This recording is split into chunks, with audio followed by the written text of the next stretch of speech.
से मोदी आए हैं, वहां के सांसद चुने गए, तब से बनारस की आस्था को खत्म कर दिया। ये पतंग में हनुमान जी को उड़ा रहे हैं, ये पूरी तरीके से इस देश को पूरी तरह बर्बाद कर रहे हैं, ध्वस्त कर रहे हैं, और जनता देख रही है। और निश्चित तौर से इनका भी ध्वस्तीकरण का समय आ गया। अब बुलडोजर निश्चित तौर से इनके ऊपर भी जनता चलाएगी। अभी 9 महीने से ऊपर से ज्यादा हो गया, मनरेगा के लोगों को मानदेय नहीं मिला। उनका घर परिवार कैसे चल रहा है? महात्मा गांधी की हत्या इन लोगों ने की, आरएसएस के लोगों ने। इस तरीके से महात्मा गांधी का नाम खत्म करना चाहते हैं। नहीं, आप देखिए जिस तरीके से पूरे देश के अंदर एक मनरेगा को जिस तरीके से सरकार बदल रही है, हटा रही है, पूरी तरह से ध्वस्त कर दिया मनरेगा को, तो हमारी कांग्रेस का एक कार्यकर्ता उस पर खड़ा हो रहा है और उस पर पार्टी जिस तरीके से स्टैंड ले रही है। हमारे एनएसवाई के बच्चों ने, जो प्राइम मिनिस्टर का संसदीय कार्यालय है, उसमें अपनी बात रखने जा रहे थे, शांतिपूर्वक तरीके से बात कहने जा रहे थे। उसके बावजूद इनके वहां जो इनके निर्देश पर, मोदी और योगी के निर्देश पर, वहां हमारे राष्ट्रीय अध्यक्ष एनएसवाई को जिस तरीके से उठा के जैसे मल्ल युद्ध कर रहे हैं पटक दिया गया, और उनको जिस तरह से पीटा गया, अपमानित किया गया, लाठियों से मारा गया। हमारे सारे एनएसवाई यूथ कांग्रेस के और कांग्रेस के लोगों को घरों को नजरबंद कर दिया गया। और अभी आज मुझे पता चला है कि उनके घर के अंदर महिला पुलिस घुसकर उनको परेशान कर रहे हैं, महिलाओं को। हमारा जो एनएसवाई का पूर्वी का अध्यक्ष है ऋषभ पांडे, उसके घर में महिला पुलिस जाकर उसकी मां को और उसकी बहन को परेशान कर रही है। ये पूरी तरीके से अपमानजनक है। और मैं इतना ही कहना चाहूंगा कि ये बहुत ही शर्मिंदगी वाली बात है कि जिस तरीके की चीजें ये लोग कर रहे हैं, पर ये भूल रहे हैं लोग, सत्ता तो आती जाती है, सत्ता फिर कल बदल जाएगी। बाकी जो जिस तरीके से पुलिस कार्रवाई कर रही है, मुझे लगता है कि पार्टी न बने, जो काम है काम की तरह काम करें। पार्टी बनेंगे, मुझे लगता है कि उनको फिर आगे नौकरी करनी है, नौकरी में दिक्कत आएगी।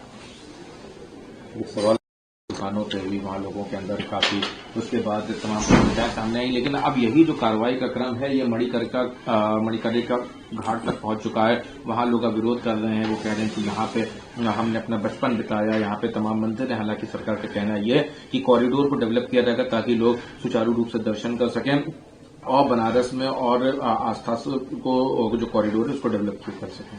देखिए, बनारस में तो पूरी तरीके से जब से मोदी आए हैं, वहां के सांसद चुने गए, तब से बनारस की आस्था को खत्म कर दिया इन्होंने। केवल और केवल वहां गुजरातीकरण कर दिया, सारे गुजरात के व्यापारियों को काम दे दिया, बाबा विश्वनाथ के दरबार में पूरा तोड़फोड़ किया। मणिकर्णिका घाट पर जो मणिकर्णिका मां पार्वती की मणि गिरी थी, इसलिए उसको मणिकर्णिका कहा गया है, उसको तोड़ रहे हैं। आज वहां पर मणि, जहां जिस जगह पर मणि गिरी है, उसको तोड़ा जा रहा है। ऐतिहासिक जगह, हिस्टोरिकल, आज के नहीं, हजारों साल का इतिहास है उसका, वो खत्म कर रहे हैं। और तो और आप देखिए, देश के प्रधानमंत्री हैं और ये पतंग में हनुमान जी को उड़ा रहे हैं। ये अहमदाबाद में, और भी अपने साथ एक विदेशी व्यक्ति को भी लिए हैं, जो जर्मन का चांसलर है, उसको भी लेकर हनुमान जी को पूरी तरीके से हवा में उड़ा रहे हैं। ये सनातनियों का अपमान है। इसको लोग कैसे बर्दाश्त कर रहे हैं? हम लोग तो बर्दाश्त नहीं कर पाएंगे। ये पूरी तरीके से सनातनियों का अपमान के हनुमान जी को हवा में उड़ा रहे हैं। और उसी प्रकार दालमंडी को तोड़ रहे हैं, वहां की मस्जिदें तोड़ रहे हैं, मंदिरें तोड़ रहे हैं, मणिकर्णिका घाट का मणि तोड़ रहे हैं। ये पूरी तरीके से इस देश को पूरी तरह बर्बाद कर रहे हैं, ध्वस्त कर रहे हैं, पर जनता देख रही है। और निश्चित तौर से इनका भी ध्वस्तीकरण का समय आ गया। अब बुलडोजर निश्चित तौर से इनके ऊपर भी जनता चलाएगी।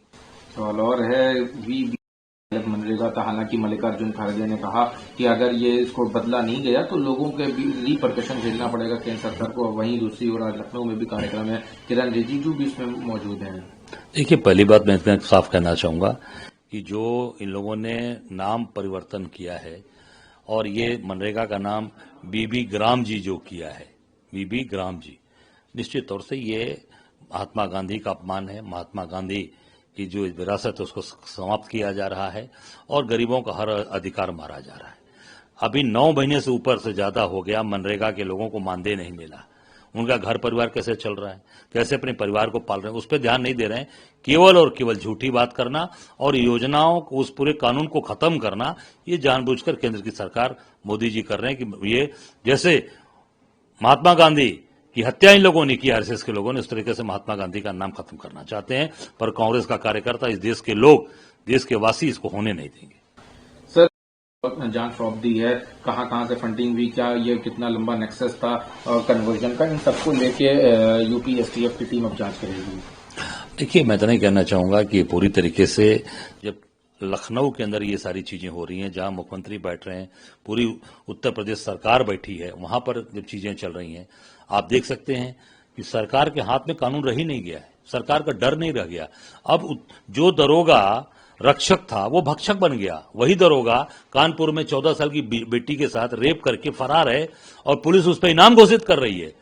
पहली बार ऐसा हो रहा होगा कि इनाम घोषित हो रहा है और वो फरार है अभी तक उसने कोई कार्रवाई नहीं हुई, न उनके घर में बुलडोजर चला दरोगा जी के, न उनके खिलाफ कोई कार्रवाई, न उनके ऊपर कोई एक्शन लिया गया। केवल और केवल उसको बचाया जा रहा है। सरकार रक्षक की भक्षक बन गई है। तो पूरे प्रदेश के अंदर जंगल राज चल रहा है और सरकार इनसे संभल नहीं रही है। इनको इस्तीफा देकर मठ में जाना चाहिए।